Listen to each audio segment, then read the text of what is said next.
எல்லாரும் நல்லா இருக்கீங்களா? என்னதான் சுகமுகமா வாழ்ந்தாலும் சிலருக்கு சில நேரங்கள்ல வெறுமையா தோணும். தாய் தகப்ப எல்லாரும் இருந்தாலும் எல்லாரும் நம்மள நேசிப்பாங்கன்னு சொல்ல முடியாது. சில நேரங்கள்ல நமக்கு யாருமே இல்லாத மாதிரி ஒரு உணர்வுகள் வரும். இந்த மாதிரி சூழ்நிலை ரொம்ப மோசமா இருக்குங்க. தனிமை உணர்வு நம்ம ரொம்ப வாட்டும். இந்த மாதிரி சூழ்நிலையில நீங்க இருக்கீங்களா? கவலைப்படாதீங்க. ஏசப்பா உங்களை தேடி வருவாங்க. 38 வருஷம் ஒரு மனுஷன் வியாதியா இருந்தான். அவனுக்கு சொந்த பந்தம் எல்லாம் இருந்துச்சு.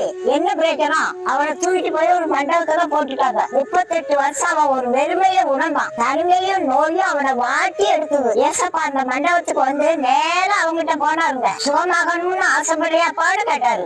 அவன் தன்னோட தனிமையும் வேதனையும் சொன்னான். வெற்றி படிக்கலாம் எடுத்துட்டு வீட்டுக்கு போப்பான்னு ஏசப்பா சொன்னாங்க. அவன் சுகமாகி சந்தோஷமா வீட்டுக்கு போனாங்க.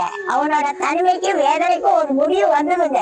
அதுக்கப்புறம் வேலைக்கு போனா சம்பாதிக்க ஆரம்பிச்சா பொண்டாட்டி பிள்ளையோட சந்தோஷமா இருக்கும்.